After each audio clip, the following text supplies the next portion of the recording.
Salut à tous! Bienvenue pour une nouvelle vidéo tier list, ça a commencé à faire un petit moment. Et alors que je viens de finir de voir une certaine web série, je me suis dit que c'était peut-être pas plus mal de conclure plus ou moins l'aventure Défi Extrême. Sachant qu'il y a possibilité qu'il y ait encore plus de saisons, plus de personnages, etc. Mais si vous vous souvenez, il y a quelques temps, nous avons fait une vidéo tier list sur les personnages des saisons 1 à 7 de Défis Extrêmes. De l'île des Défis Extrêmes à Pétaouchnok Express. J'étais pas sûr du succès de cette vidéo, mais à ma bonne surprise, ça a été plutôt bien reçu. Pas mal de gens ont vu et apprécié. Donc je me suis dit, autant un tout petit peu exploiter le filon tant que je le peux encore. Donc ça va être une tier list complétive, on va dire, parce que je vais pas refaire mes impressions sur les personnages qui n'ont pas bougé, vu que les deux dernières saisons en date ne se sont centrées que sur un nouveau casting et donc rien à voir avec nos ex-personnages qui ont genre deux trois caméos ci et là très rapides qui n'apportent rien de plus par rapport à mon appréciation. Donc je tenais à faire ça. Ces deux saisons de reboot dans l'absolu, en termes de qualité, je dirais qu'elles se mettent dans la moyenne. Voilà, c'est pas les meilleures saisons, c'est pas les pires, ça se suivait. Il y a des personnages qui m'ont convaincu, d'autres moins. Et on va voir ceci en détail, en commençant par nos hôtes habituels qui sont tellement fidèles à eux-mêmes que, en toute franchise, ça faisait juste ah tiens, on nous fait le familier, quoi, avec un tout petit peu moins d'intérêt donné à Chef. Chef, c'est juste le gars qui suit et qui n'essaye rien, alors que, bah, en tout cas au début, quoi, il avait plus de personnalité, il savait se mettre plus en valeur que ça, quoi. C'est juste Chris qui prend des décisions de plus en plus tarées, et Chef il dit voilà, il va un petit peu loin, hein. C'est le même principe. Et j'avoue que sur le long terme, ça commence à devenir un tout petit peu redondant. C'est du limite, c'est quand même, hein. Je commence à être un tout petit peu lassé par les mêmes trucs, mais voilà. Que voulez-vous, voilà. Bref, on commence hein, donc notre casting de. Alors, combien ils sont déjà 1, 5, 6, 16 personnages, et ça n'a jamais particulièrement totalement adhéré pour moi cette approche de faire deux saisons de 13 épisodes où on doit gérer 16 personnages. Ce qui implique donc beaucoup de double élimination et beaucoup de trucs qui se font vite, tout simplement. C'était assez dommageable pour moi et c'est franchement dommage qu'il y avait moyen de passer du temps sur certains personnages.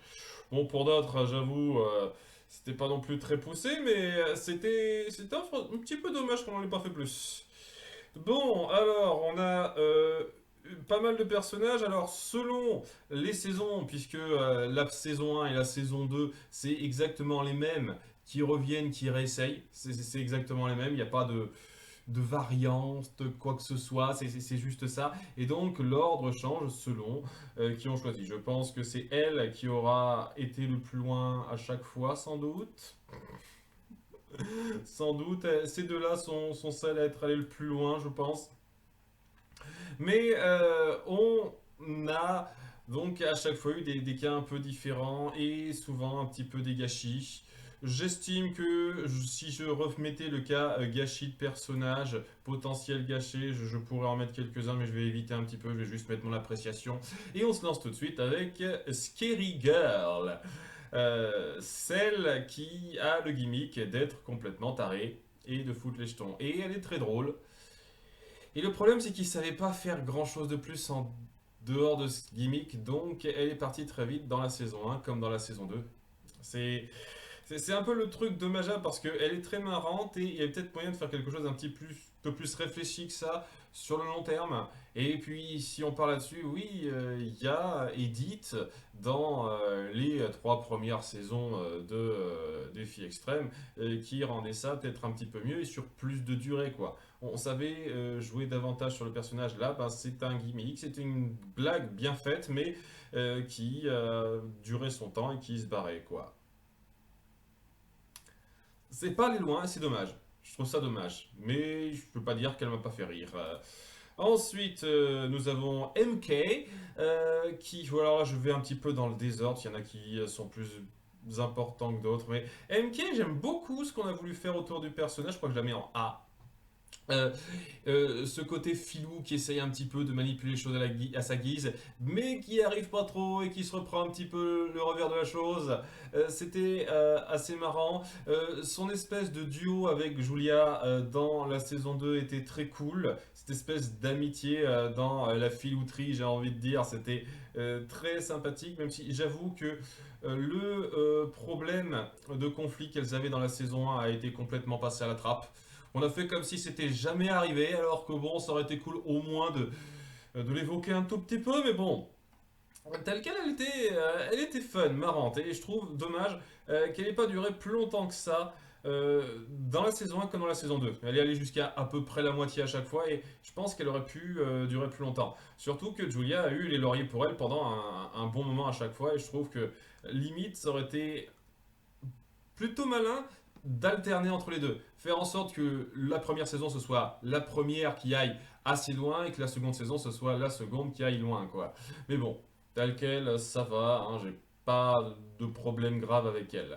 Nous avons ensuite Damian. Alors, c'est limite un potentiel gâché, le gars. C'est quelqu'un qui ne connaît pas l'émission, qui se rend là-bas en se disant ouais, ça va être bon enfant, sympathique, et qui se rend compte en fait que c'est taré cette place. Et au début, il veut se barrer. Mais alors qu'il commence à prendre le coup et se dit ah, peut-être que je pourrais aller loin, peut-être que j'ai une chance, et ben il se fait virer parce que son espèce de coup de com' comme quoi il veut se faire jarter à marcher, pile à ce moment-là. Point, point, point, point.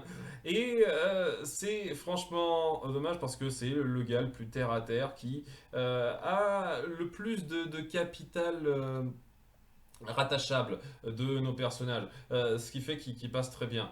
Je sais pas, je vais le mettre en A limite. Je trouve juste que la gestion est un peu ennuyeuse, surtout que je trouve qu'à plusieurs moments, il aurait dû aller plus loin. Dans la saison 1 ou dans la saison 2, je pense que c'était un concurrent logique à faire aller jusqu'au bout, ou alors vraiment pas loin de jusqu'au bout, et le fait que ça ne soit jamais allé jusque-là, c'était un peu franchement dommage. Nous avons ensuite Bowie, l'antagoniste caché dans l'ombre, on va dire, qui sait bien manipuler son jeu, contrairement à d'autres qui sont plus directs et dans ta gueule. Et il était superbement rendu dans la saison 1.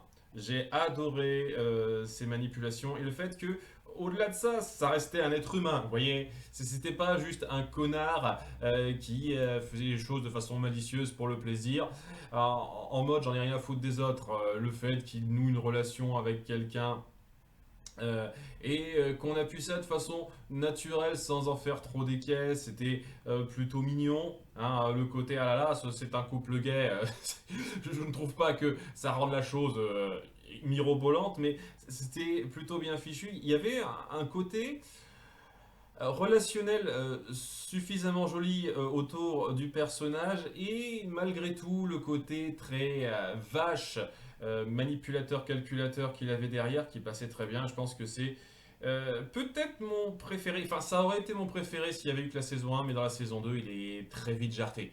On est en mode ah celui-là il est allé loin, la première fois il n'est pas ce coup-ci et c'est un peu dommage qu'on l'ait pas exploité jusqu'au bout. Mais tel quel, je l'ai vraiment pas détesté, j'ai beaucoup aimé. Alors, je tiens à dire un truc. Pour l'instant, j'ai l'air d'être plutôt positif, mais il va y avoir quelques personnages que j'aimerais pas trop, hein. Je vous préviens tout de suite, hein. Pour l'instant, on a une bonne liste qui passe bien.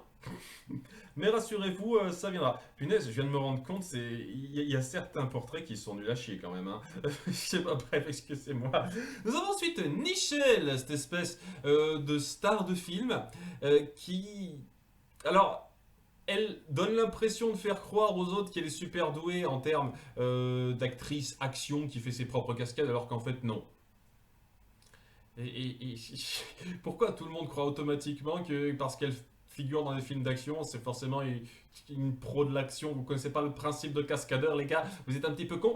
Mais le truc au début, c'est que la première saison, c'était une blague comme ça. C'était plutôt rigolo, sans plus. La seconde saison, on a essayé d'en faire plus autour d'elle et c'était assez marrant de la voir montrer qu'en fin de compte, si je peux être une superstar d'action, en faire des caisses si je veux, et pour malheureusement se faire virer un peu trop facilement.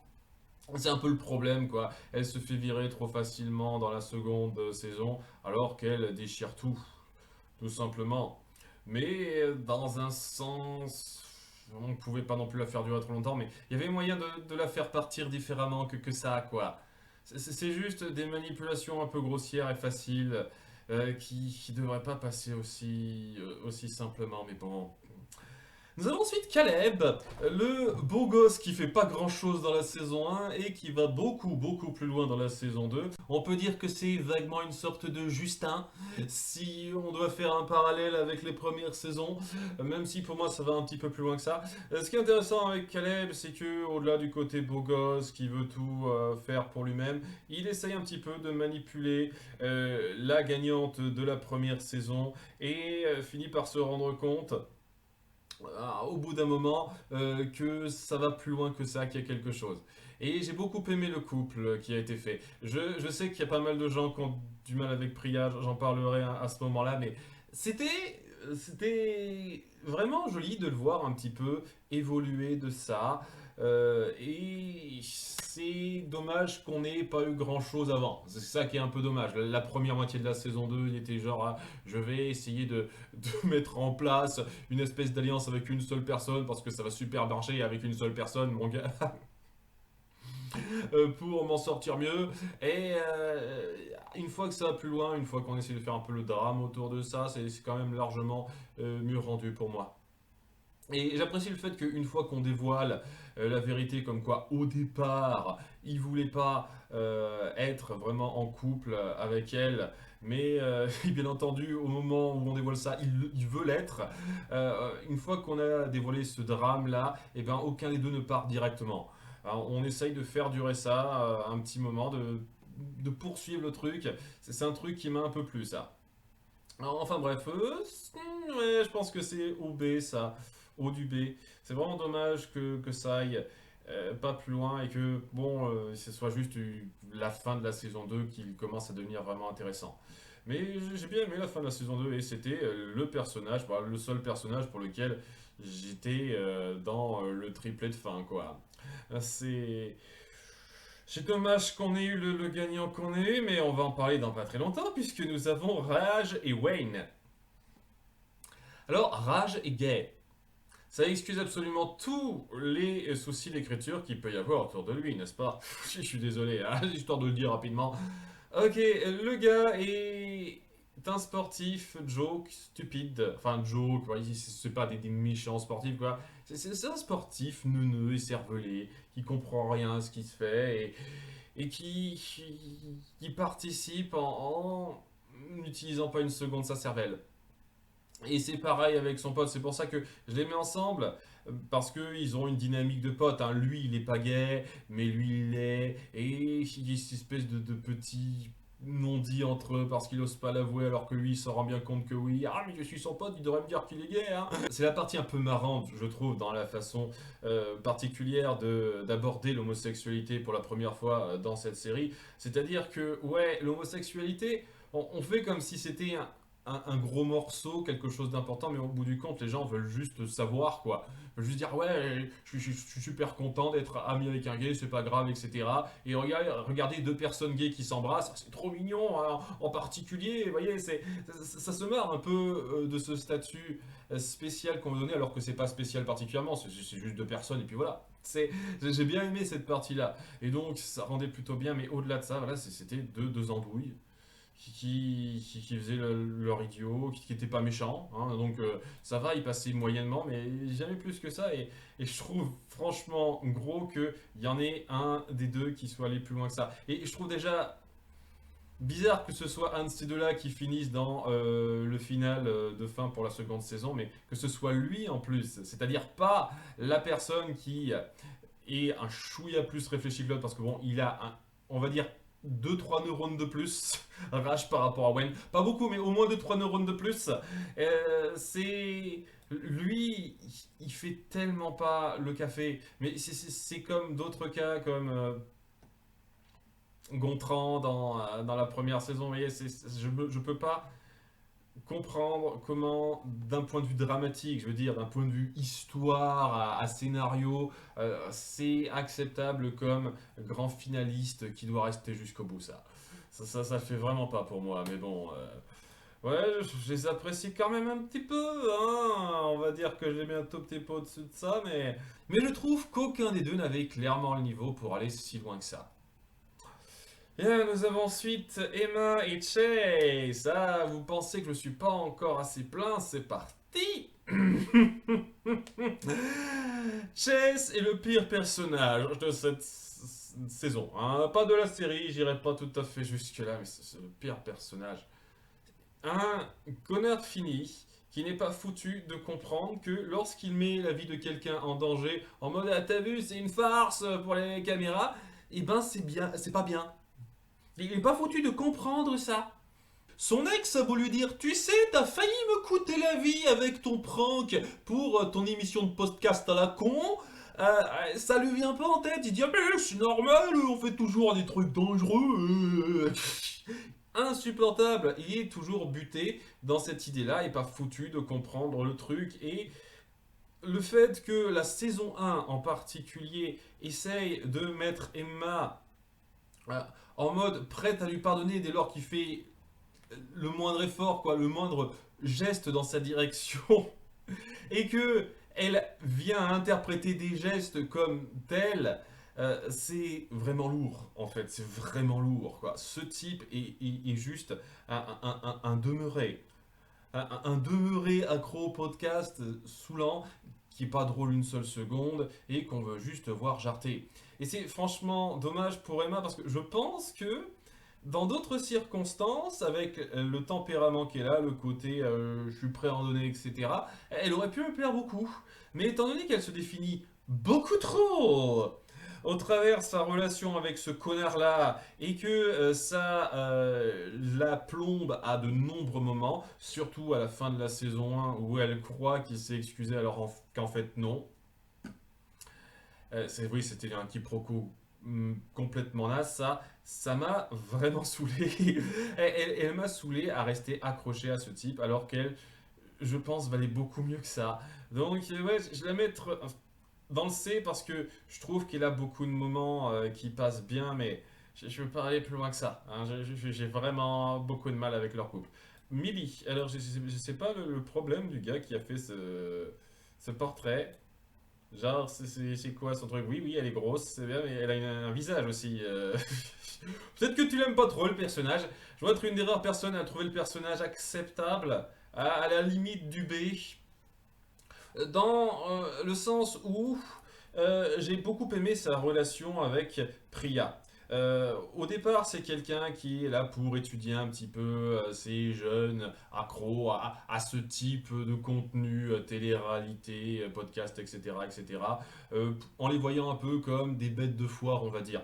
Et au départ, ça casse pas la baraque, du moyen, je veux dire, c'est pas drôle plus que ça, c'est pas affligeant ou quoi que ce soit, c'est juste là, voilà.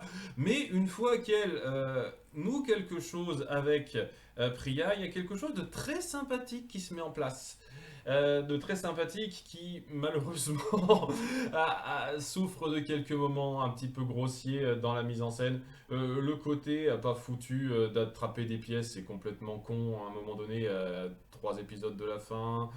Et aussi ouais, l'épisode dont tout le monde a parlé dans la saison 1 aussi, où ils ont tous mangé des haricots qui les font péter durant tout l'épisode. Je sais plus si c'est des haricots ou un truc comme ça. Ça, voilà, c'est le gimmick de l'épisode. C'est très con, hein, mais bon, il y a toujours ces moments dégueux là qu'ils assument jusqu'au bout, tant mieux pour eux. Donc voilà, j'ai pas aimé une partie des mises en scène, mais j'ai bien aimé la relation qu'elle a nouée autour de Priya et le fait qu'au bout du compte, cette espèce de façon de la voir comme un sujet d'étude et aller beaucoup plus loin, et elle s'est rendue compte qu'il y avait quelque chose de plus derrière ça. Leur relation d'amitié a quelque chose d'assez touchant. Et s'il n'y avait pas eu la petite manipulation de Bowie à la fin, un coup de maître. Ça, c'est le meilleur coup, je trouve, et surtout le timing quoi, de cette double saison pour moi. Ça a foutu un petit peu en l'air leur amitié, mais ce moment où elle s'excuse à la fin, c'est le moment peut-être le plus joli de toute la série pour moi. Enfin, de toute la double saison pour moi. Donc voilà, j'aime bien la relation qu'il a nouée. En termes de caractère, il y a largement mieux, mais il y a pire, ça va, ça va. Reaper, il va en E. C'est quelqu'un qui embrasse le fait d'être dégueulasse. J'ai pas quoi dire de plus, il est dégueulasse, il aime ça. Je suis content pour toi, mec, je m'en bats les couilles. Ce n'est pas drôle, c'est juste dégueulasse. Voilà, tu veux gagner la compétition du plus long paix qui soit, tu l'as gagné, super. D'ailleurs, à ce moment-là, cet épisode, le fameux épisode d'épée, oui, je vous jure, c'est ça quoi. Épisode d'épée, il a enfin atteint cette espèce de record qu'il voulait atteindre, qu'on a appuyé depuis quelques épisodes, comme quoi il voulait avoir le plus long paix au monde. Il a réussi à l'avoir et tu te dis, ok, alors que à cause de ça, il a fait perdre son équipe. Le plus logique, ce serait qu'il soit jarté de l'équipe. On est d'accord, hein, ce serait le plus logique. Il a eu son accomplissement, étant donné que le gars a absolument rien à faire à part ça. Voilà, il peut se barrer. Non, non, non, non, c'est pas lui qui se barre, c'est Damien. Parce que il a dit quelques fois qu'il voulait se barrer, il en avait marre de cette émission. Et juste au moment où il se dit, ah, peut-être qu'en fait je pourrais aller plus loin. Mais, chiant, super chiant ça. Ah, c'est ça qui rajoute du sel à cet épisode qui est déjà dégueulasse, quoi. Enfin bref, voilà, j'ai pas aimé le gars, espèce de relation qu'on donne entre lui et Axel et une blague pas drôle. C'est tout ce que c'est, une blague pas drôle, ça va jamais très loin. Et de toute façon, on joue encore davantage sur le fait que c'est un dégueulasse qui aime les trucs dégueux, quoi. Je suis désolé. Zi! Je sais que beaucoup de gens l'adorent, je suis pas fan du gars. Je vais le mettre en D seulement parce qu'il peut être drôle de temps en temps, mais la plupart du temps, c'est vraiment le mode ah, je suis complètement déphasé de la réalité, je suis un petit peu con. Regardez comme c'est drôle. Je sais pas, ça s'est pas passé si bien que ça pour moi. Et le truc avec ça, c'est qu'il a amené pas mal de conflits grossièrement en ne sachant pas réfléchir une seule seconde.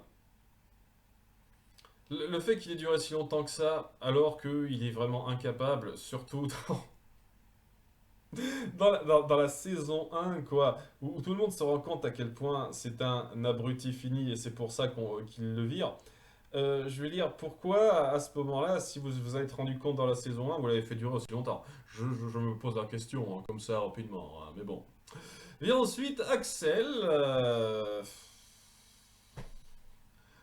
c'est c'est la fille forte qui sait un petit peu bien se battre, mais et qui va jamais très loin. Au début, elle se barre très vite, honnêtement. Et la saison 2 elle va un peu plus loin parce qu'on veut forcer cette romance avec Reaper. Et je sais pas, ça la développe pas plus que ça lui donne pas de la profondeur particulière. Et franchement, je sais pas, avec le caractère qu'elle a, le design qu'on lui donne, il y avait moyen de faire quelque chose de plus sympathique, mais tel quel, ouais, non. Tout juste un C pour moi, hein. Vient ensuite le duo de filles qui sont allées le plus loin. Je pense qu'elle est allée numéro 4 la première fois et numéro 2 ou 2-3 la seconde fois. Elle est allée numéro 1 la première fois, c'est la gagnante de la première fois, et elle est allée numéro 4 la seconde fois.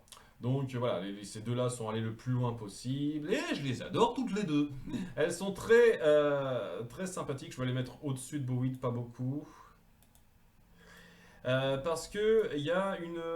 Alors bon, c'est pas du tout la même chose, hein. Julia, c'est l'antagoniste typique qui sait parfaitement embrasser ça, et Priya, c'est la protagoniste typique, un petit peu faux sur les bords. J'aime beaucoup son excentricité, ce côté, ah, je suis tellement inhabitué des plateaux, j'ai pas du tout cette habitude d'être avec des gens puisque on m'a pas du tout enseigné l'art de la sociabilité, donc elle a cette approche très particulière des gens. qui est très marrante, mais elle veut bien faire, et lorsqu'elle est attachée à quelqu'un, on sent qu'il y a quelque chose de très joli qui se crée. Et ouais, les deux relations qu'elle a nouées, je les trouve jolies l'une comme l'autre. Hein. La relation avec Millie et la relation avec Caleb, je trouve que c'est de très belles relations.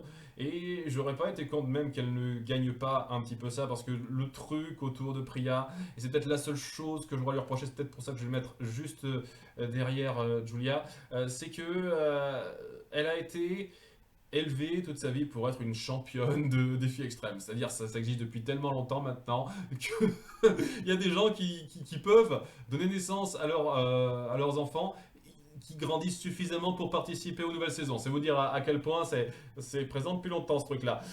Et le truc avec ça, c'est qu'elle aurait dû comprendre, je pense, avec les relations qu'elle a nouées, que gagner à défis extrêmes, c'était pas le plus important. Voilà, je pense que ça aurait été un petit peu la force de la chose qu'elle ne gagne pas. Mais telle qu'elle, elle reste vraiment très sympathique, très drôle, et elle noue des liens un petit peu touchants. C'est quelque chose que je trouve vraiment très bon là-dedans. Julia, donc, c'est l'antagoniste par excellence, celle qui au premier abord semble être juste une influenceuse de plus, mais qui cache un côté beaucoup plus steigne, beaucoup plus je m'en fous, j'ose tout ce que je veux, qui est assez délectable. J'avoue, j'aime beaucoup ça. Le fait qu'elle soit prête à aller assez loin, qu'elle soit douée pour faire des coups vaches, etc., j'ai trouvé ça très intéressant. Et ouais, il y a cette relation très particulière qui se noue entre elle et MK, puisque elles ont un peu les mêmes centres d'intérêt, les mêmes mentalités, et donc c'est une relation que j'ai beaucoup aimée dans la saison 2, ça. Elle est assez jubilatoire à regarder, et c'était, je pense, parmi le mieux que ce que les antagonistes Défis Extrêmes nous ont donné. C'est un très bon personnage. Donc, vous voyez, bon, il y en a quelques-uns que j'aime pas. Voilà, il y en a vraiment trois que je trouve vraiment insupportables, dont j'aurais pu me passer. Le reste, c'est peut-être pas super bien géré pour ce que c'était, Nichelle en particulier, mais j'ai vraiment pas détesté ce casting. J'ai un tout petit peu moins apprécié la mise en scène, le temps alloué à certains trucs, certains épisodes évidemment. C'est ce qui fait que ça va pas aussi loin que ça le pourrait, c'est sûr, mais honnêtement, il n'y a aucune saison de défi extrême qui se donne son plein potentiel parce que ça veut partir sur le gag et les facilités, et c'est un petit peu dommage. Et c'est pour ça que il y a beaucoup de gens qui essayent un tout petit peu de compenser ça avec beaucoup de fans de séries où ils s'imaginent les choses être traitées de façon plus sérieuse, ces liens, qu'est-ce qu'ils représentent, etc. Et il y a eu pas mal de fans de séries qui ont été faites. La plus connue étant This Venture Camp. Pour parler de celle-là. This Venture Camp est une web-série espagnole disponible sur YouTube. Alors, il existe aussi une version anglaise qui, je pense, a des sous-titres français. Donc, je pense que vous devriez pouvoir rattraper ça si vous en avez envie. Il y a 3 saisons qui sont sorties jusqu'à présent. Je vais faire un tout petit peu rapidement le topo des 3 pour vous parler un petit peu de cette série et faire un bonus. Parce que voilà, j'ai terminé avec les défis extrêmes maintenant. Et j'aimerais un tout petit peu parler de la plus grande fan série qui a été faite là-dessus, hein, en tout cas celle qui se donne le plus de moyens. Mais avant de me lancer un tout petit peu dans la tier list des personnages, j'aimerais un tout petit peu faire le topo hein, pour qui voudrait. C'était tout d'abord une série doublée en espagnol avec Chris McLean qui reprenait son rôle de présentateur et comme vous le voyez des designs qui avaient besoin d'être travaillés peut-être un petit peu mais pour l'époque ça reste pas trop mal et puis il reste une web série assez amateur sur les bords quoi. Malheureusement cette web série espagnole n'a pas super duré. Je pense que vous pouvez encore en trouver des traces sur le web, en partie sur YouTube, peut-être sur ailleurs, Dailymotion ou autre, mais ça a été un petit peu viré de la chaîne On Nation Cartoons, si ça vous intéresse, tout simplement parce que les ayants droit de Défis Extrêmes sont des connards. Voilà, ce sont des gros connards qui n'acceptent pas qu'on fasse des fan-séries sur leur œuvre. Alors que bon, c'est des histoires complètement inédites qui reprennent leurs personnages de façon délibérément, ouvertement libre. Donc, à moins qu'il y ait des morales, des messages politiques forts qui aillent loin, qui puissent être attachés vaguement à ces personnages-là, je pense franchement que ça ne mérite pas une sorte de bâchage, quoi. Et je trouve ça donc franchement dommage que ça aille si loin que ça. Il y a eu le même problème avec une web-série qui avait du potentiel, Total Drama Réunion, qui malheureusement n'a eu qu'un seul épisode. Je voulais en parler rapidement parce que, comme vous le voyez, ce sont nos personnages de défis extrêmes. Plusieurs années après les événements, on les voit enfin un petit peu plus adultes, qui ont essayé de faire comparaître Chris en justice après tout ce qu'il a fait, ce qui est un petit peu logique, mais qui, en ce faisant, se sont fait prendre dans un dernier jeu, donc leur version adulte, et ouais, ça se sent que ça irait encore plus loin, que ce serait beaucoup plus vache, et limite du Danganronpa, quoi. Et il y avait matière de faire quelque chose de vraiment fort, quoi. Ça se sent que ça voulait prendre la chose beaucoup plus au sérieux, et j'aime beaucoup l'effort qui a été fait dans le vieillissement de nos personnages, quoi. On y croit, et il y a de la recherche, quoi. C'est vraiment dommage que ça s'arrête juste là, parce que les ayants droit, ce sont des connards. Voilà, je suis désolé, ce sont des connards. C'est pas comme si on vous piquait vos propriétés, on crée juste de nouvelles propriétés inspirées, quoi. Mais bon, notre Disventure Camp a réussi à s'en sortir. Pourquoi? Parce que ils ont décidé de complètement changer le casting. Il n'y aura plus du tout Chris MacLaine, il y aura un autre personnage dont on va parler un tout petit peu qui va présenter. Donc, oui, on la voit parler, on a que les concurrents dans ces affiches, donc désolé. Et ouais, la première saison qui a été faite, c'était la saison 2. Enfin bon, la première saison qui a été faite, c'était la saison en espagnol, là, Total Drama Aventura. Mais non, c'est la première saison bien connue de On Nation Cartoon. Ça a été Disventure Camp, saison 2. Avec donc ce casting-là, ma préférée du lot. Et ensuite, on a eu un remake de cette saison, hein. Donc vous voyez la différence entre les deux, hein. Une petite différence de design. On sent qu'il maîtrisait mieux à ce moment-là. Et il y a eu aussi quelques petits changements. Si je me souviens bien, c'était pas tout à fait le même trio de fin pour cette saison-là que cette saison-là, quoi. C'est le même personnage, mais mieux traité, mieux joué, tout simplement, hein. Bon, du peu que j'en ai vu, hein, j'ai malheureusement pas tout suivi, puisque c'est pas forcément facile de faire ça, mais j'ai suivi globalement ce qui s'est passé dans cette première saison espagnole, quoi. Et donc, cette première saison qui a suivi cette saison 2 a donné une troisième saison qui s'appelle All Stars.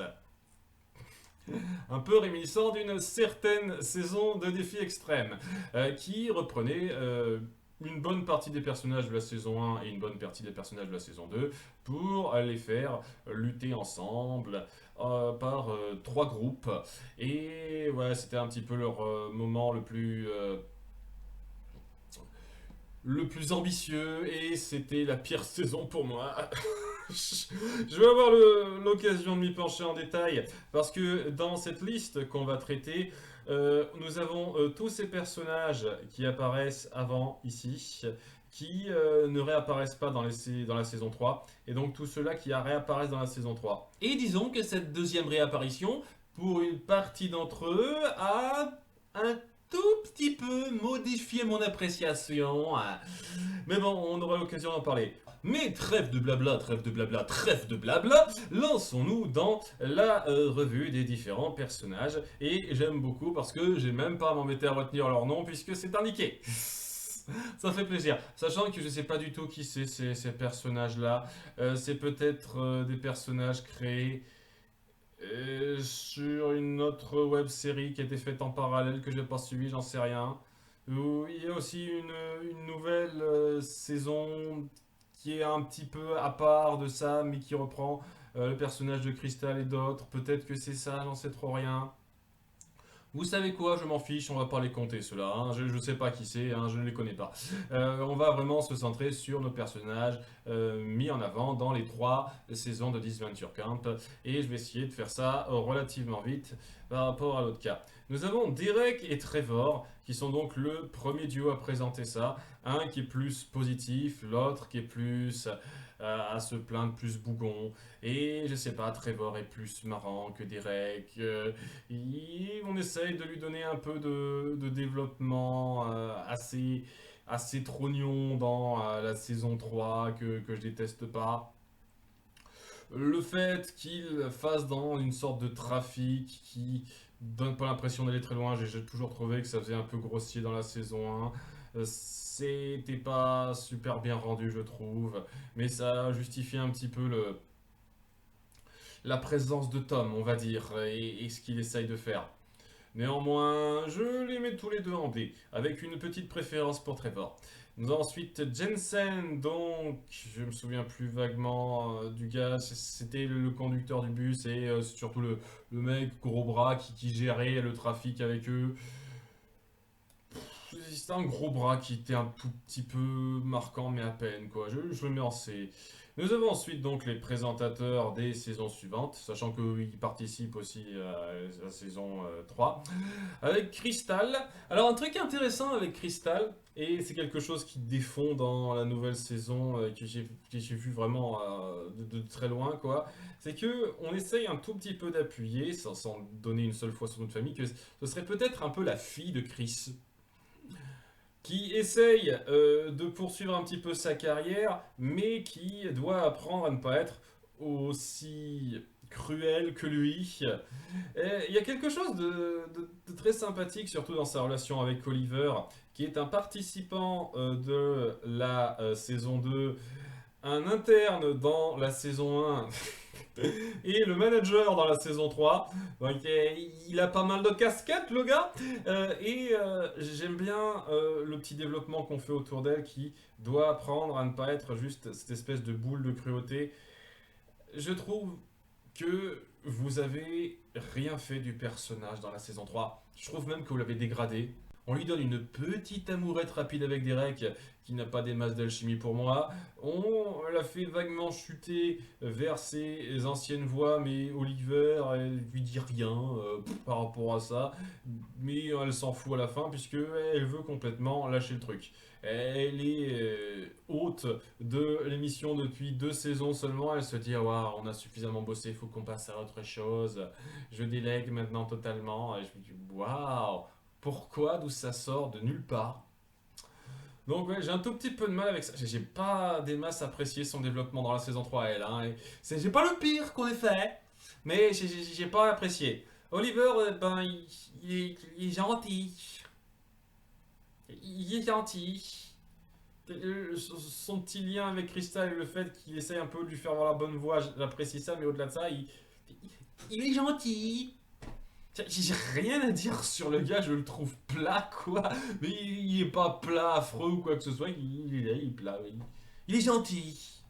Nous avons Marcus et Nina, 2 personnages complètement différents, parce que Marcus, je m'en fous, mais Nina, elle... C'est le personnage le plus délirant de cette série, dans le sens où c'est une poupée vraiment vivante, quoi. Hein. C'est pas genre le mec qui s'y croit trop, il croit qu'elle est vivante. Non, non, elle est vivante. Hein. Il y a un truc magique qu'on va pas expliquer particulièrement. Elle est vivante et il y a pas mal de moments super marrants autour de ça. Le fait qu'au début on croit que c'est juste le gars qui a un problème de personnalité, mais au bout du compte, non, non, c'est vraiment elle. C'est très marrant.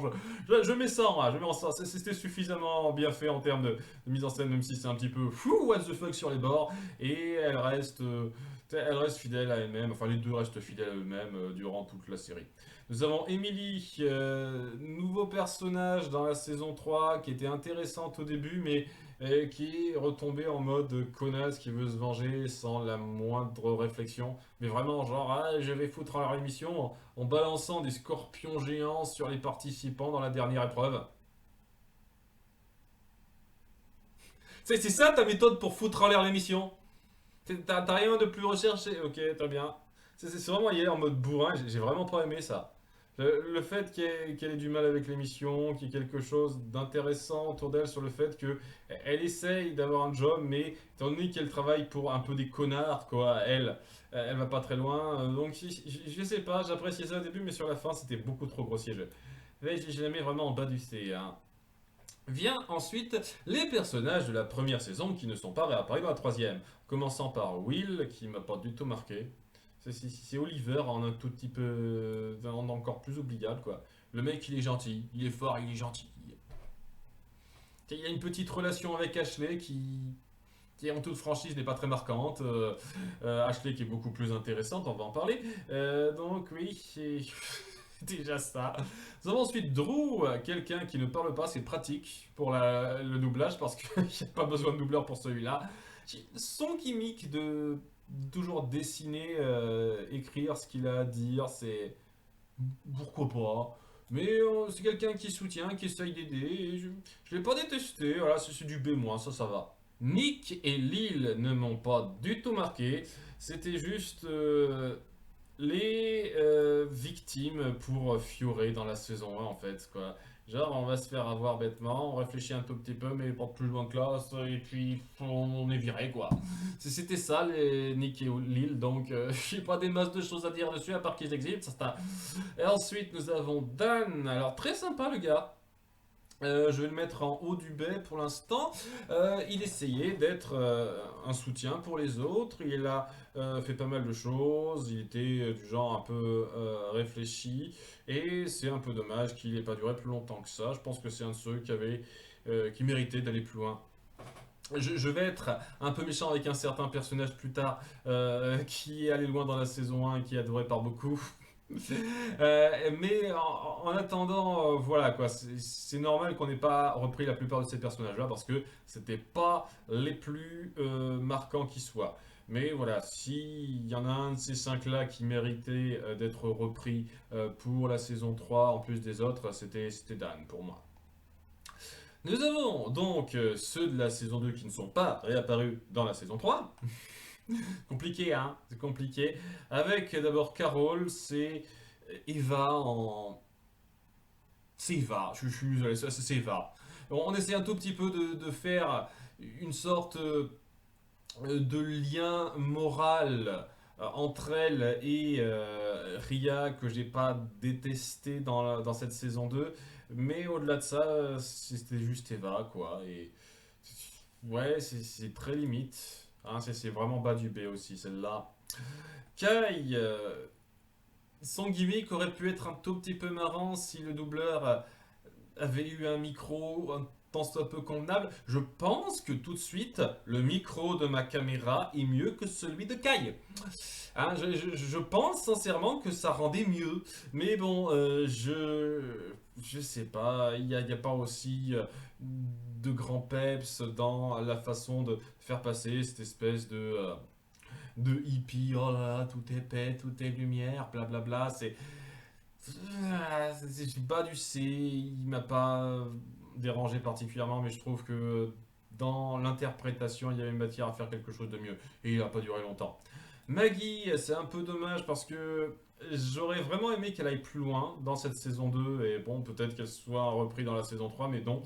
Elle a quelque chose d'un peu touchant dans le fait qu'elle n'est pas sûre d'elle-même parce que c'est une fille qui est, bon, pas typiquement féminine, on va dire, et elle doit apprendre à gagner en confiance par rapport à ça. Et tout ce qui les met un tout petit peu en avant, eux, c'est le fait que Yule est un gros connard. C'est un gros connard qui va évidemment la voir de haut et qui va insulter tout le monde. Donc c'est dans ça qu'ils se retrouveront et qui finiront par devenir des hippies au coin du feu. Je suis content pour eux. Et je trouve dommage le fait que ça aille pas plus loin parce que dans l'approche, c'était un personnage très intéressant, Maggie. Mais tel quel, non, je vais pas aller plus loin que le haut du C parce que elle n'est pas allée trop loin pour que ce soit très marquant et je sais pas, sa conclusion est un peu trop. Elle va comme je te pousse pour moi. Et enfin, celle qui aurait dû gagner la saison 2, qui a eu de la chance d'avoir quelqu'un pour l'aider, et qui est la personne la plus gentille au monde, Rosa Maria, que je mets en A facilement. J'adore cette femme. Au début, c'était pas aussi puissant que ça pour la simple et bonne raison que le doublage n'était pas trop là et qu'il y avait beaucoup de personnages avec lesquels jongler. Mais au fur et à mesure qu'on appuyait le personnage, le fait qu'elle était prête à aider beaucoup de gens, en dépit du fait d'avoir une vie familiale difficile, parce que là, elle a beaucoup d'enfants à gérer et c'est pas facile avec le peu de temps qu'elle a, quoi. C'était assez touchant, vraiment touchant. Et on sentait qu'il y avait quelque chose de fort qui se nouait entre elle et beaucoup de personnages, pas spécifiquement en fait, mais juste tous les gens avec lesquels elle a pris un peu le temps de parler, de se rapprocher un petit peu, il y avait un lien particulier qu'elle a su créer. Et le fait qu'elle soit prête à aider même celle qui le méritait le moins, c'est quelque chose de très touchant, quoi. Je sais pas, c'est peut-être mon perso préféré de toute de toute cette série, mais il y a quand même pas mal qui sont suffisamment gardés tels quels pour que je les apprécie peut-être un tout petit peu plus. On va voir ça tout de suite. Donc, on a tous ces personnages qui sont listés. Alors là, c'est très pratique aussi selon leur ordre d'élimination. C'est assez marrant à dire. Et qui ont participé soit à la saison 1, soit à la saison 2, et qui ont fait le All-Star. Et comme j'ai dit, il y en a certains qui sont respectés, et d'autres pas des masses. Et d'autres qui sont peut-être un petit peu mieux développés. On va voir ça de suite, de suite, de suite. En commençant par James, le grand gagnant de la saison 2, celui qui le méritait, celui qui a le meilleur développement de personnage de cette saison 2. Parce que au début, euh, il sent un peu l'antagoniste qui a manipulé les autres. Mais de par son contact avec Aiden et les liens qu'il va créer, notamment avec Rosa Maria, il va comprendre qu'il y a plus important que l'image qu'il renvoie dans la vie, et les liens qu'il va créer sont le plus important pour lui. Ce qui fait que lorsqu'il gagne, il est prêt à aider Rosa Maria, parce qu'elle le mérite, putain de merde. Ça, c'est quelque chose qui me plaît beaucoup. Et c'est vraiment très fort. Et il n'a pas eu beaucoup le temps d'être soit amélioré, soit dégradé dans cette troisième saison, puisqu'il part dès l'épisode 2, c'est le premier à jarter. Et c'est peut-être pas plus mal, parce que j'aurais peut-être eu un problème. Alors, j'apprécie aussi le fait que, avec le conflit qui s'est créé avec Jake dans l'épisode où il a jarté, ils doivent comprendre à la fin, ils doivent être celui qui l'aide à la fin pour essayer de gagner. Se rendant compte que de l'eau a coulé sous les ponts et qu'il y a quelque chose de plus fort que ça à retenir, quoi. Donc c'est un truc que j'ai bien aimé, quoi. Il est bien géré. Ouais, ouais, est-ce que c'est un S? Je pense que je le mets un peu au-dessus de Rosa Maria, mais est-ce que c'est un S? Le truc, c'est que c'est peut-être mon perso préféré en fait, hein. Je vois pas sur le coup qui va vraiment le dépasser. Donc. Hmm, non, allez, je le mets en S. J'ai vraiment adoré son développement. Ça reste quelqu'un de très malin. Et oui, les relations qu'il noue, c'est super. Et c'est un de ceux qui n'a pas du tout été dégradé par cette saison 3, donc j'adore. Lex, c'est un peu pareil, elle n'a pas été dégradée par cette saison 3 parce qu'elle n'a pas duré très longtemps, mais voilà, elle n'a pas eu l'occasion de briller particulièrement, quoi. Il n'y a même pas de thème particulier qui a été développé autour d'elle, c'est juste je suis là pour te soutenir, Aiden, rapidement, puisque je me barre très vite. Voilà, c'est bon, au revoir. Autrement dit, je sais pas quoi dire de ça. Alors, c'est vraiment par rapport à la saison 2 que je veux la jauger, et j'aime beaucoup dans la saison 2, en dépit du fait qu'elle n'est pas suffisamment mise en valeur pour moi. Il y a quelque chose que j'aime beaucoup parce que avec Oliver, elle fait partie des deux personnages à vraiment appuyer le développement de Crystal. Sur le fait que elle lui reproche d'être un peu comme son père et qu'au bout du compte, il y a peut-être quelque chose de plus autour d'elle et qu'elle se retrouve à un moment donné. C'était un épisode assez fort entre elles. Il y avait aussi moyen qu'une fois émancipée, elle prouve qu'elle puisse aller loin. Et ben, on n'en fait pas des caisses. là-dessus. On la jarte vite en disant c'est bon, ça ira bien pour elle. Elle a des potes maintenant et c'est super, mais je trouve qu'il y a un manque. C'est un peu dommage. Je la mets en bas du A. Je trouve qu'il y a un manque de développement pour la rendre plus puissante qu'elle ne l'est déjà, mais ça reste un très bon personnage. Nous avons ensuite Myriam. Myriam que j'apprécie sans plus. Je suis désolé hein, pour les fans, j'apprécie le fait qu'on veuille mettre en avant une personne du troisième âge, hein, c'est très intéressant, et son lien avec Jake euh, dans la saison 1 en particulier est touchant à plusieurs moments. Le problème c'est que c'est Jake, on aura l'occasion d'en parler de Jake, mais euh, je trouve qu'elle a un petit peu trop abusé de son temps dans la saison 1. Elle n'était pas faite pour durer jusqu'au bout pour moi. Il devait y avoir un autre personnage qui joue entre Ellie et Fioré plutôt qu'elle. Et la façon dont elle a abusé de Ellie, je trouve que c'était ultra vache. C'était de très mauvais goût en fait. Et c'est pas quelque chose qu'un héros ferait, en tout cas pas de façon si directe et naze quoi. Et rien que cette scène-là m'embête pas mal, hein. Pour ceux qui savent pas quoi, elle fait croire à Ellie qu'elle a une crise cardiaque pour jouer sur le fait que c'est pas un monstre en fait. Et ouais, c'est pas un monstre Ellie, elle va pas jouer, elle va pas juste rien faire ou quoi que ce soit, elle va se voir si elle va bien et c'est grâce à ça qu'elle l'a quoi. Et je trouve que c'est beaucoup trop salaud. Alors, Ellie, j'aurai l'occasion d'en parler du personnage parce que je le trouve très intéressant. Mais voilà, Myriam, c'est quelqu'un d'un peu aigri par la vie parce elle n'a pas eu l'occasion de vivre aussi pleinement qu'elle le voudrait. Ce qui fait que les liens qu'elle crée, notamment dans la saison 1, sont plutôt jolis. Elle essaye un tout petit peu d'entraver le gang des méchants dans cette saison 3, mais sans y arriver plus que ça. C'est on sent qu'il y a vraiment de l'effort de la part du personnage, mais je pense que il y a un truc qui manque dans le caractère et dans les actes pour avoir autant d'importance en fait. C'est ça le truc. Non, moi je ne déteste pas le personnage, hein. Nous avons ensuite Hunter. Alors Hunter, c'est le premier du trio des amis gamers. On va dire ça, et c'est ces trois-là. Et c'est toujours été marrant pour moi dans la saison. Le fait qu'il y ait deux filles qui s'intéressent à lui. Au début, en grande partie parce que c'est un mec vraiment gentil. Il s'intéresse à elle, mais pas dans le sens ah, tu veux sortir avec moi, etc. Parce que il sent qu'il y a quelque chose qui manque chez elle et le fait que Ali euh, ressente ce besoin d'avoir quelqu'un avec qui faire ses jeux vidéo, etc. C'est plutôt bien fichu et je dois avouer, la façon dont ce triangle amoureux est géré dans la saison 1 est assez rigolo. Assez rigolo. Le fait que à un moment donné, il se dit ah mince, j'aime bien toutes les deux, je peux pas me décider tout de suite. Il se sent mal, etc. Ces deux filles qui, au bout du compte, se disent on s'en fout, l'important c'est qu'on forme un trio et qu'au bout du compte, on est inséparables tous les trois, c'est très joli.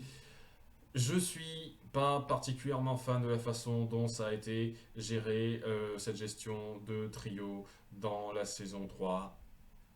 Alors, on appuie que maintenant ces deux-là sont en couple, il a décidé que c'était elle au bout du compte, et il se fait gueuler dessus parce qu'il oublie des trucs de temps en temps, il se souvient pas de tout, et je suis complètement de son côté là-dessus.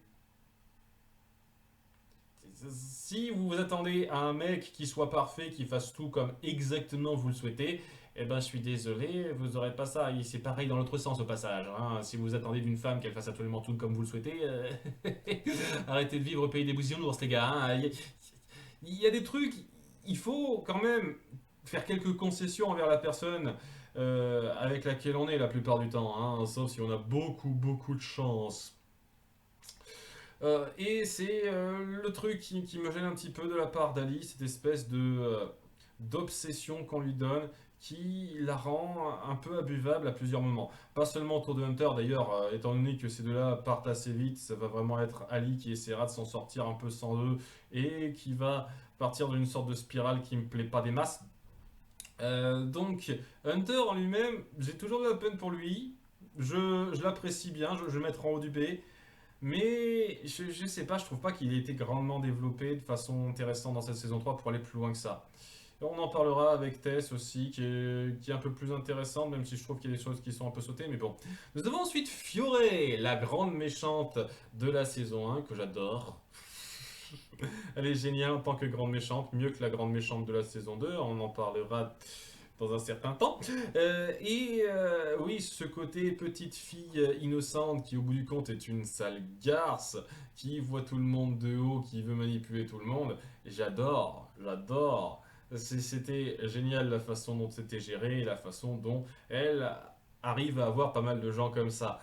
Le truc qui la rend quand même un petit peu plus humaine par rapport à ça, c'est qu'elle elle est pas non plus un démon, quoi. Elle a juste ce côté fille sans gêne qui s'en fout un peu des autres, mais lorsqu'elle trouve une certaine figure parentale auprès d'Alec, qui est un petit peu développée dans cette saison 3, et c'est un truc qui me plaît bien, il y a quelque chose d'un petit peu touchant qui se fait entre ces deux-là, et qui me plaît beaucoup. Vraiment. C'est un truc qui est bien développé dans la saison 3 et le truc avec Fioré c'est que au-delà de sa relation avec Alec, je dois avouer elle avait plus grand chose à proposer. La force de son apparition dans la saison 1 c'est qu'elle trompait le monde. Maintenant qu'elle ne trompe plus le monde, voilà où on en est quoi. Mais tel quel, ouais, c'est un bon A. C'est un bon A. Ensuite, nous avons Ellie, un personnage que j'aime bien, hein, sincèrement. Elle prend quelques décisions discutables dans la saison 1 et dans la saison 3 aussi, mais dans la saison 3, on va dire que c'est... Enfin, en fait, non, c'est quoi, j'ai un peu plus de mal dans la saison 3. Dans la saison 1, elle commence à nouer une relation avec Gabi qui sera vraiment développée après l'élimination de Gabi. On se doute qu'il va se passer des trucs, mais ce sera après.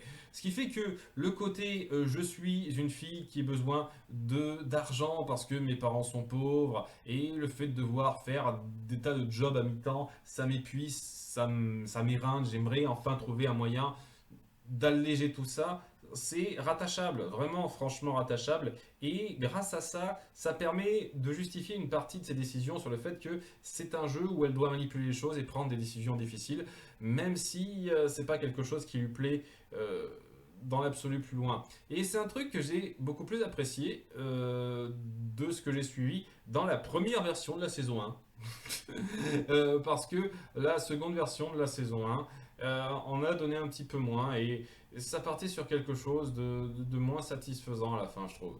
Malgré les coups bas qu'elle a fait, je trouve franchement que c'était suffisamment justifié et ça n'a jamais été à un stade où c'était lourd ou grossier. Et ça passait plutôt bien. Il y a donc quelques moments un petit peu grossiers dans la saison 3 où le côté, maintenant j'ai une petite copine, mais je lui dis pas toute la vérité parce que j'ose pas et ça va pas plus loin, c'est un peu chiant pour moi en fait. Je vous cache pas. Cette partie-là m'a un petit peu gavé et c'est surtout autour de Gabi que ça me gênera ça, mais tel quel, il y a suffisamment de développement, de lien qui se fait autour du personnage pour qu'elle mérite d'être un A elle aussi.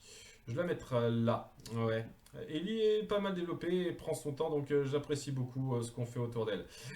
Tess, alors j'aime beaucoup le développement de personnage. Au début, c'était dans la saison 2, donc une fille qui était très détachée des autres, qui avait cette espèce de dépression qu'elle n'osait pas partager. Mais grâce à Hunter, elle casse un peu le barrage, si j'ose dire.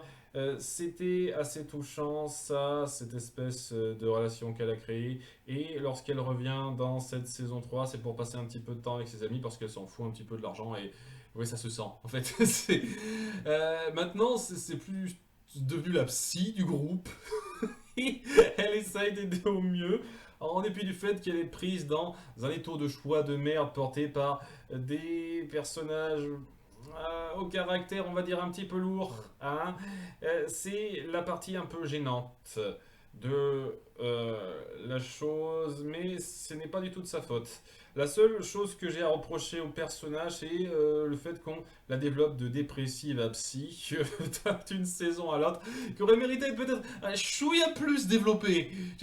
On donne l'impression qu'il y a un peu plus de trucs là-dessus, mais voilà, maintenant elle va super bien. Je suis super content hein, de voir ça, mais elle va tellement super bien. Je me dis, oh, on est passé du coq à l'âne avec le personnage. Il y a des étapes qui me manquent, j'aurais pas été con de montrer quelques étapes. Ne serait-ce que dans la fameuse saison 2 où elle est là, quoi. Enfin bon, c'est. Ça va, c'est un A. C'est un A que je mettrai juste en dessous de Lek. Ashley! Dans la saison 1, elle m'a pas marqué plus que ça, à part le fait qu'elle a du caractère, elle ose faire des trucs et elle a toujours cette espèce d'optimisme. Là, durant la première moitié de cette troisième saison, c'était un petit peu la chef du camp des gentils contre la coalition des méchants et elle n'a pas réussi à grand chose parce que là, elle a ce côté faut arrêter de faire les cons, etc. Ce serait bien de faire un petit peu gaffe. Elle a réussi à faire en sorte que tout le monde l'aime bien parce qu'elle a ce caractère vraiment très sympathique, ses motivations sont bonnes. Et franchement, je trouve ça dommage qu'elle ne soit pas allée plus loin. Je pense que c'est une de ceux qui auraient mérité à aller jusqu'en finale, voire de gagner. Et c'est vraiment dommage que ça aille pas plus loin que ça. Donc ouais, je suis vraiment dégoûté par rapport à ça. Et au bout du compte, son élimination n'est qu'un est une énième conséquence des sautes d'humeur d'un certain personnage dont on va parler plus tard. Donc ouais, c'est vraiment pas de sa faute à elle, hein. Donc je vais la mettre je sais pas, je vais mettre en haut du B. Hein, je trouve que dans la saison 1 non plus, elle n'est pas ultra marquante, quoi. Et il apparaît que la moitié de la saison 3. Donc je vais juste la mettre en haut du B pour ça. Mais elle vaut le coup, elle vaut le coup. Donc nous avons ensuite Tom, notre agent secret infiltré de la saison 1. Complètement con comme approche, je suis désolé, quoi. La façon de faire ça, c'est complètement ridicule qui n'ose pas parler de ses sentiments à ce gamin qui a quoi 5 6 ans de moins que lui et qui n'est pas encore tout à fait adulte ou alors juste à peine. Je sais pas, c'est quoi la différence d'âge entre ça? Ça n'a jamais été très clair. J'imagine qu'il y a un wiki, hein. N'hésite pas à me le dire. Mais c'est. Je sais pas, la relation entre Tom et Jake, au début il y avait quelque chose d'un petit peu joli à ça dans la saison 1, mais le problème c'est que Jake est un espèce d'abruti crédule qui part au quart de tour et ça a foutu en l'air leur couple. Tom a ce côté un peu vexé, compréhensible de sa part de plus vouloir lui parler complètement après ça, parce que à cause de ça il a aussi grillé sa couverture, mais voilà, c'est une couverture de merde, je suis désolé. Pour finir rapidement en policier, parce que tout va très bien. Ça, c'était un peu grossier, mais il essaie d'être là. Lorsque on ne sait pas sa relation avec Jake, qui part dans le drama un peu lourd, j'apprécie Tom. Enfin, j'apprécie Tom aussi quand c'est pas non plus son espèce de délire d'agent infiltré ou quoi que ce soit. Et quand c'est pas ça, donc quand on passe du temps sur lui, en dehors de ces parties-là, surtout dans la saison 3, c'est un mec suffisamment attachant et sympathique pour faire le truc. Voilà, je suis milieu B, je vais dire. Ouais, je vais mettre là, je vais mettre là. Hein. Ensuite, nous avons Yule, le sale enculé, le mec qui trash tout le monde sans vergogne, qui n'a aucun respect pour quoi que ce soit. Et ouais, c'est pour ça qu'il n'a pas fait très long feu dans la saison 2. Et la seule raison pour laquelle il fait autant long feu dans la saison 3, c'est parce qu'il y a une coalition des méchants. Mais c'est ça le truc, ils ont une chance de cocu, hein. On va dire ce qui est, ils ont une putain de chance de cocu. Et c'est un peu forcé par les générations, mais j'aurai l'occasion d'en parler quand on sera sur un certain personnage. Donc oui, le gars a duré un petit peu trop longtemps pour ce qu'il est, mais je ne peux pas non plus dire que je trouve pas un petit peu divertissant, dans l'absolu. C'est tellement un enculé fini qui s'en fout royalement de ce que les autres diront quoi que ce soit. Je pense que ça c'est naze, ça c'est naze, ça c'est naze. Je suis un gros connard discriminant. Je m'en fous, et de toute façon, vous êtes cons si vous pensez pas comme moi. Il a cette espèce de narcissisme exacerbé qui le rend vraiment tête à claque, mais tête à claque divertissant lorsqu'on est spectateur. Donc moi, il passe bien à ce niveau-là. On essaye de créer une espèce d'arc autour de Gret par rapport à ça que j'ai apprécié, vraiment, et voilà, ça vaut pas un A, mais c'est du bon B, c'est du bon B. Et je vais mettre derrière Hunter. Ensuite, nous avons Gabi, que j'ai bien aimé dans la saison 1 et que j'ai moins aimé dans la saison 3. Mais clairement moins aimé dans la saison 3. Alors, Gabi, c'est un petit peu la faux folle qui aime bien s'amuser, qui comprend pas un tout petit peu comment les choses se passent, mais qui est pas non plus au niveau de Edith dans les premières saisons de Défi Extrême, dans le sens où elle peut être un peu gentille malgré tout, même si elle comprend pas ce qui se passe, quoi. On joue sur le fait qu'elle a une sorte de double personnalité lorsqu'elle est un peu trop stressée, qui vient lui parler pour lui dire ah fais ce qui est mal, fais ce qui est mal. C'est pas dégueu. Néanmoins, je trouve que son développement au sein de la saison 3 était pas génial. Dans la saison 1, c'était une encre pour Ellie en fait, quoi. Quelque chose pour lui donner plus que juste la récompense qu'elle n'a pas eu dans la saison 1 et qu'elle n'aura pas eu non plus dans la saison 3. C'est des coups à cet égard-là. Là, on essaie d'en faire donc une espèce de relation avec Ellie qui passe pas des masses parce que elle est du genre à dire ah, pourquoi tu me caches des trucs, ah tu m'as caché un truc, je m'en fous en fait. Par contre, j'en veux beaucoup aux gens qui t'en veulent d'avoir caché ce truc-là, parce que je suis un petit peu conne. Elle est un peu hypocrite en fait, je peux pas m'empêcher de la trouver hypocrite lorsqu'elle s'en prend à tout le monde à ce moment-là. Et qu'elle la joue complètement vindicative totale quoi. Et que tout le monde dit ah bien joué, c'est pas grave, c'est super, on t'aime, je suis désolé, non. Donc j'ai pas des masses apprécié ça, et son espèce de relation avec Grete, vraiment, sur le papier, je déteste pas. Hein. Je trouve que c'est intéressant, surtout pour appuyer qu'il faut enfin se débarrasser de Yule, enfin lui dire au revoir à ce connard-là. Mais je peux pas m'empêcher de trouver que ça va vite et qu'il y a quelques petits manques en fait. Surtout que oui, on joue une fois de plus assez peu sur leur passif. Je trouve qu'il y a des trucs qui sont un peu trop vite pardonnés là-dedans. Donc ouais, j'apprécie. Je vais la mettre en haut du B. Elle est suffisamment drôle pour ça, mais pas plus. Nous avons ensuite Aiden. Aiden, très gentil, très sympa. Bon, tendance à se faire avoir un peu facilement, mais beaucoup moins qu'un certain autre. Mais vraiment sympa. J'ai bien aimé la relation qu'il a nouée avec James, évidemment. Et le fait que ça reste quand même quelqu'un de jeune et naïf qui doit apprendre un tout petit peu de ses erreurs et de son environnement. Et contrairement à certains personnages, excusez-moi, hein, je vous garde le suspense par rapport à ça, je trouve que on n'a pas trop tiré la corde. À deux trois moments, c'était un tout petit peu excessif, un tout petit peu, mais on n'en a pas fait trop des caisses pour que ce soit trop irritant. Voilà, il essaye de bien faire, il est attaché un petit peu à certaines personnes et cette espèce de rancœur qu'il a envers certains personnages, il apprend enfin à passer outre après plusieurs épisodes et ces moments-là sont plutôt touchants. C'est plutôt touchant. Donc je peux pas non plus dire que c'était mauvais à ce niveau-là. Je vais pas le mettre ultra haut non plus. Ouais, je dirais juste devant Tess. Mais j'ai bien aimé le souci autour de lui. Alec, j'adore Alec. Là, je pense que je vais le mettre numéro 2 pour l'instant. Ouais, j'adore Alec. Génial, le gars. Il, dans la saison 1, n'est pas le plus marquant. Enfin, il n'a pas beaucoup de temps à louer parce qu'il part malheureusement un peu trop vite pour moi. Mais on sent que c'est quelqu'un qui est détaché des autres. Il a ce côté un petit peu, j'aime être dans ma bulle à moi et les autres, je m'en fiche un petit peu. Ce qui rend sa relation avec Fioré toute particulière et un peu touchante.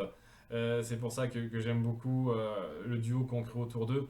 Dans cette saison 3, c'est un de ceux qui a été franchement amélioré et je suis dégoûté. dégoûté que ce soit pas lui du gang des méchants, l'antagoniste entre guillemets, qui n'ait pas été gardé pour rester jusqu'à la fin parce que c'est celui qui le méritait le plus. C'est lui qui a eu cette idée de former cette coalition dans, dans l'approche de battre une bonne grosse moitié des autres de façon à finir dans les premiers quoi. Et le fait qu'ils finissent par se faire avoir un peu trop facilement parce qu'il y en a une qui a le cul bordé de nouilles, c'est franchement dommage. Mais j'ai beaucoup aimé le développement du gars et surtout le fait qu'il y a cette espèce de réflexion sur sa vie en fait. Le fait que c'est sa femme et son fils l'ont laissé, le fait qu'il se sente naze et qu'il crée ce lien avec Connor.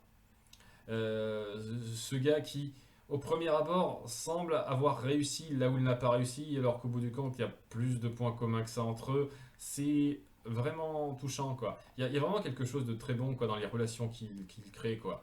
Et même si je n'aime pas du tout qu'on ait forcé un certain personnage, oui, même les tensions créées entre eux par rapport à Ria, c'est quand même très bien rendu. J'ai bien aimé, quoi. Le gars est très touchant à plusieurs moments. Et c'est celui qui brille le mieux dans cette saison pour moi. Enfin, peut-être le second a brillé le mieux. On va en parler un petit peu dans pas très longtemps. Mais pour l'heure, Gret. Gret, personnage assez oubliable de la saison 1 pour moi. Alors je sais qu'elle dure longtemps, mais punaise, elle m'a pas marqué plus que ça. C'était un petit peu la garce qui essayait de manipuler les autres, mais de façon beaucoup moins poussée qu'une certaine autre. Et c'est pas allé beaucoup plus loin. Je veux dire, c'est quand même largement mieux que d'autres personnages qui n'étaient pas du tout subtils dans Défi Extrême en tant qu'antagoniste. Ça allait un petit peu plus loin que ça. Mais ce qui est intéressant autour de Gret, c'est que ça reste quelqu'un qui venait manipuler les autres, qui assume le fait d'être un petit peu une garce sur les bords, mais qui, à cause de ce qui s'est passé autour d'elle, le fait qu'on l'ait vraiment pas lâché sur les réseaux sociaux et qu'elle ressente cette espèce de besoin d'avoir quelqu'un pour se sentir mieux, mais qu'elle ait trouvé ça en Yule, la pire personne possible, faut dire ce qui est, c'est vraiment touchant et un peu tragique. Je trouve que ça dure un peu trop longtemps, mais c'est logique dans un sens, parce qu'il y a cette coalition de méchants qui est quand même suffisamment intelligente pour prendre toujours les mêmes décisions. Hein. Ils se mettent d'accord sur ce qu'ils font, hein. Ça c'est un truc que les gentils sont pas capables de faire, en grande partie à cause d'un certain personnage, on va en parler, mais j'ai bien aimé son développement par rapport à ça, le côté dramatique de son lien avec Yule et comment elle passe outre ça en gagnant une amie, ce qui est gentil, sympathique, mais surtout en vraiment gagnant en confiance en elle-même et en devenant beaucoup plus forte, beaucoup plus grande de ça. C'est vraiment puissant et pour un personnage qui m'a pas du tout marqué de base dans la saison 1, qui passait sans plus en tant qu'antagoniste, je trouve il y a un bon développement, une vraie évolution qui était très sympathique. Elle va en A, elle va en A et je vais la mettre, ouais, je vais la mettre ici. Elle est forte à ce point-là pour moi. Alors, ensuite, nous avons Connor, peut-être, oui, le premier ou second meilleur personnage repris de cette saison 3 pour moi. Alors, vous vous dites, oh punaise, que du S à ABC, oh là là, ça va être génial. Attendez.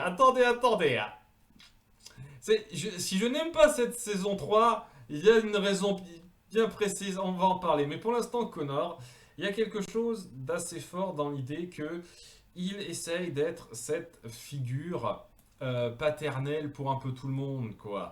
Ce que Myriam a essayé d'être un tout petit peu mais qui n'a pas réussi, ce que Ashley a essayé d'être, cette espèce de chef de groupe qui n'a pas réussi, lui il arrive enfin à faire quelque chose. Il arrive enfin à faire dire à nos héros, ce serait bien qu'on arrête d'être demeurés et qu'on fasse quelque chose quand même contre ceux qui nous éliminent un par un. Ce serait bien. Et ils le font, ils commencent enfin à sortir leur tête de cul, ça fait plaisir. Ça fait plaisir de voir ça. Le seul souci que j'ai, mais dans un sens c'est très logique avec son personnage et ce qu'on veut faire avec lui, c'est que au bout du compte, cette espèce de confiance qu'il affiche, c'est partiellement une façade. Dans un sens, il a un peu envie de récupérer l'attention de quelqu'un qui ne la lui donne plus.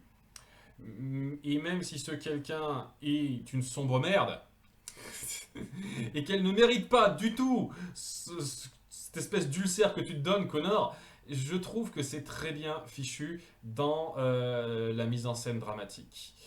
Il est très bien fichu à ce niveau-là. Et le côté, oui, vieux, qui comprend pas encore tout à fait la technologie des jeunes, ce genre de truc, c'est marrant à plusieurs moments. Ça essaye de faire de l'humour quand même, hein, 10 Venture Camp. Mais c'est un truc aussi que j'apprécie dans pas mal de ces approches de fans vidéo, c'est que on sent qu'ils essayent de donner un cadre plus sérieux où nos personnages ont de vrais développements et où on va pas tout désacraliser pour le principe de la blague. Malheureusement, Défi Extrême ne va pas jusque-là. Donc voilà, Connor, j'ai beaucoup aimé cette approche du gars. Je peux pas non plus aller complètement outre le fait que dans la saison 2, il est assez oubliable et que le seul moment un peu touchant, c'est à la toute fin où il essaye un tout petit peu de trouver quelque chose en Ria. Ben, grand bien lui en a fait. Mais oui, je vais le mettre là. Je vais le mettre là. J'aime beaucoup un petit peu. Je pense que la relation entre Alec et Fiore et la relation entre Alec et Connor, c'est les deux meilleures relations créées dans cette saison 3. Et ouais, ça m'a fait plaisir de le voir revenir en forçant un petit peu sur ses bras pour empêcher l'équipe des méchants de gagner quoi, lors de l'épreuve de repêchage. C'était assez fort ça. J'ai beaucoup aimé le développement de Connor. Et c'est franchement dommage que ce soit lui qui se barre. Parce que je trouve sincèrement qu'il méritait largement plus de finir dans les finales que les trois qu'on a eu.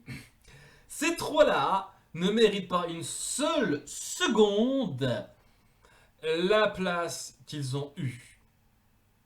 Ali, qui est peut-être la moins pire du lot, mais qui reste un tout petit peu chiante, est devenue cette espèce d'obsédé de son image, de comment les autres l'aperçoivent, alors que ça n'a jamais été le cas dans la saison 2.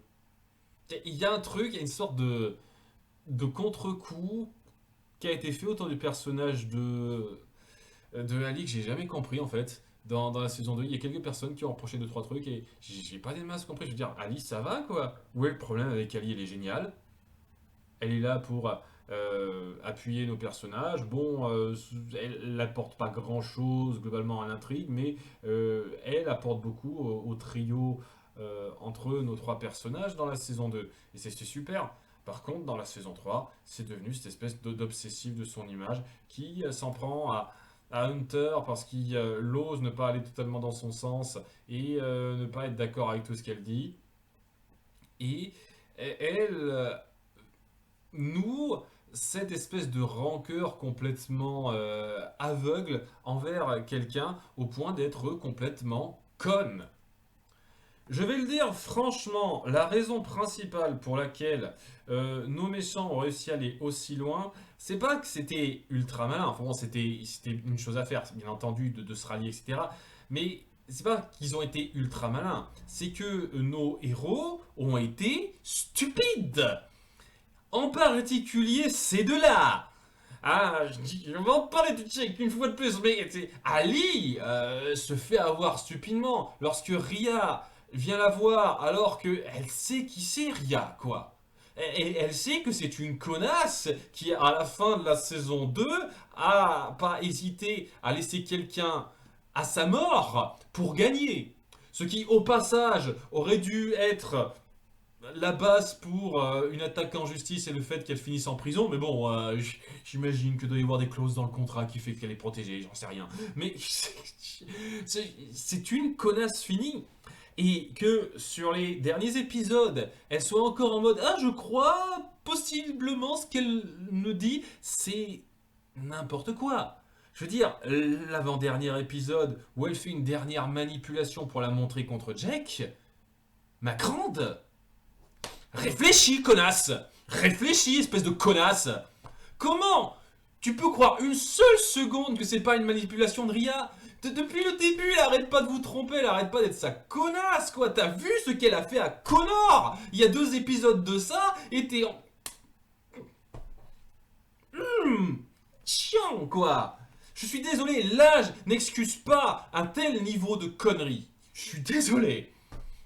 Donc voilà, Ali, très chiante, de par ses décisions et sa dégradation irritante de personnage. Et c'est ça qui est irritant, particulièrement dans cette saison, c'est que la plupart des personnages, honnêtement, se font avoir un peu bêtement, se laissent avoir un peu bêtement par certains trucs. Je trouve qu'Aiden, par exemple, de temps en temps, ça arrive, malheureusement. Par exemple, mais vraiment, c'est surtout dû aux décisions de deux trois personnages. Ces deux trois personnages étant donc un tout petit peu Aiden, Ali et Jake. Alors, ok, ok, vous savez quoi? Dans la seconde moitié, il commence enfin à se remettre en question en disant pourquoi je fais toujours ça? Pourquoi je suis toujours un débile crédule qui fout en l'air mon équipe? Oh là là, ce serait bien que j'arrête pour la 7e fois. Ce serait bien, Jake, oui, ce serait bien en effet que t'arrêtes. Et donc, dans la saison 1, il était déjà assez lourd par rapport à ça, de se faire avoir et manipuler à 4-5 reprises, un truc comme ça. Putain, il s'est fait tellement avoir, ce con, quoi, que ça a été ridicule. Et le truc avec ça, c'est, vous savez ce qu'on dit, trompe-moi une fois, honte sur toi, trompe-moi 2 fois, honte sur moi. Trompe-moi 15 fois, qu'est-ce qu'on est censé rajouter derrière ça? Je sais pas. Trompe-moi 15 fois, suicidez-moi. Je ne sais pas, mais il est beaucoup trop irritant par rapport à ça. Et c'est ce qui fait que j'ai détesté ces sautes d'humeur dans toute la première moitié de cette saison, quoi. Et même si il a fini par avoir une espèce de une espèce d'épiphanie, de dire punaise, au bout d'un moment, ce serait bien que j'arrête d'être complètement débile. Ça a mis le temps. Je peux pas non plus dire que ça suffise complètement à rattraper ces nombreuses conneries. Hein. Il m'a beaucoup trop saoulé pour que cette seconde moitié de saison suffise à rattraper totalement le coup, quoi. Mais bon, on essaye de faire son chemin de croix et dire que, au bout du compte, c'est juste un jeune et qui réfléchit pas trop, qui fait des erreurs, c'est pas grave. C'est pas grave. Ça a donné quelques moments dans cette seconde moitié que j'ai pas détesté. Son espèce de duo avec Aiden était plutôt mignon une fois qu'ils ont arrêté de se chamailler et de comprendre qu'il y avait peut-être quelque chose au-delà de ça. Mais je peux pas non plus pardonner la connerie abyssale dans laquelle il s'est enfoncé à chaque putain de fois. Chaque putain de fois. Je le mets en D derrière Ali, il est pire que Ali. Mais bon, le pire pour moi, c'est.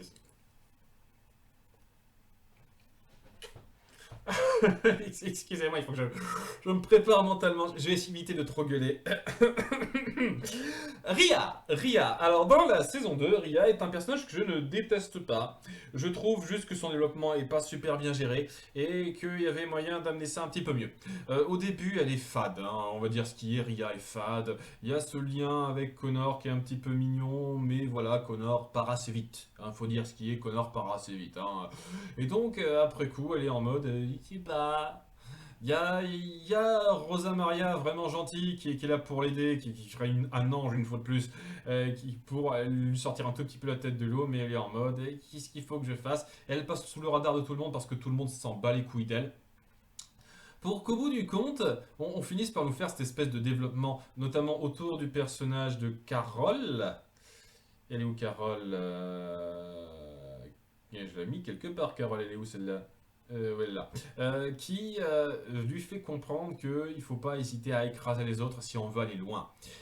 Et pour une raison qui m'échappe un tout petit peu, c'est devenu son espèce de credo totalement. Alors qu'elle a apparu qu'un seul épisode, Carole. Hein. Elle a été repêchée rapidement pour très vite repartir. Elle est apparue qu'un seul épisode.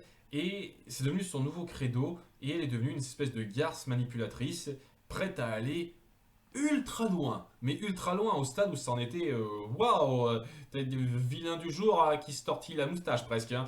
Et bon, le truc avec ça, c'est que j'ai pas apprécié grandement la rapidité avec laquelle ça a été fait. Je trouve que c'était trop rushé. Et malgré tout, le fait que, à cause de ça, elle se retrouve toute seule, sans personne pour vouloir l'aider. Et que elle se sente seule, malgré le fait qu'elle n'ait pas réussi à aller jusqu'au bout. Qu'il y ait peut-être une possibilité que ça aille plus loin, c'était peut-être un peu touchant. Eh ben non, non, non, non, non, non, non, non, non, non, non. Elle a complètement embrassé ce rôle de garce. Un rôle qu'elle, dans sa tête, s'imagine jouer en fait. C'est-à-dire que elle se sent l'obligation de jouer la connasse finie qui ne regrette rien de ce qu'elle fait pour, je sais pas, se faire détester par tout le monde. Je veux dire, oser faire des trucs un peu vaches pour gagner, ok, mais être une connasse qui prend tout le monde de haut, qui fait sa diva, qui emmerde les gens de façon à ce que personne ne t'aime, ce n'est pas un bon move du tout. Parce que tout le monde va te détester, et si jamais les gens ont l'occasion de te jarter, ils le font. La seule putain de raison pour laquelle tu n'as pas été jarté jusqu'au bout, c'est parce que t'as une chatte de putain de cocu. Ah non mais vraiment, elle a une chatte. C'est incroyable. À plusieurs moments, elle aurait dû être virée quoi. Je veux dire, au début, elle a eu énormément de chance. Elle est tombée sur le groupe où il y avait 4 méchants et 2 gentils. Donc les 2 gentils ont été virés. Et il n'y a plus personne à éliminer après coup. Ils ont eu énormément de chats. Donc elle a réussi à s'en sortir. Voilà, mais c'est comme Yule, on va dire. Hein. Bref. Et après coup, elle a toujours été celle qui s'en sortait parmi les méchants, même s'ils ont fini par tomber, même si après tout ce qui s'est passé, tout le monde a détesté, c'était la pire à virer, parce que elle a réussi à tromper tout le monde de façon grossière, parce que Jack était un débile, parce que Ali était une débile.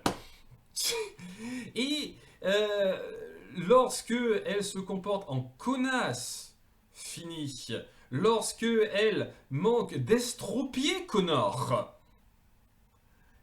Jack et Ali sont pas foutus de garder ça en tête.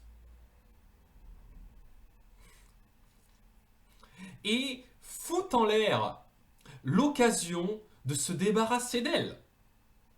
Parce qu'ils sont débiles. Cette femme a une chatte tellement énorme, c'est abusé quoi. Vous savez quoi, on parle de plot armor pour Marilou dans Défi Extrême saison 1, l'île des défis extrêmes. Et je suis assez d'accord, c'est une critique à faire sur la saison 1. Elle arrête pas de faire des sales coups en 12 de façon directe. Elle devrait se faire détester par beaucoup trop de gens et être jartée facilement. Mais elle s'en sort parce que elle a de la chatte. Le scénario vient l'aider.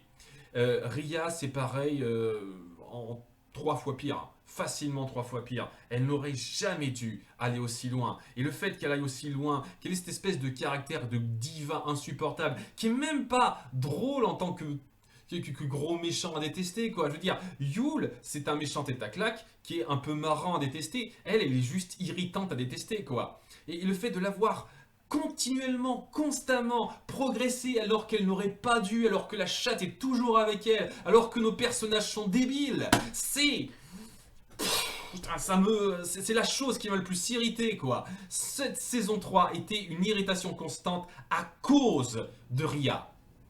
Pas parce que les méchants ont gagné, même si oui, en partie parce que les gentils étaient cons à ce niveau-là, mais parce que c'est toujours elle qui en tirait le profit. C'est toujours elle qui arrivait à s'en sortir. Et votre espèce de message de fin, je suis désolé, ne méritait pas qu'on force à ce point la chose, quoi. Parce que la fin, c'est elle qui gagne.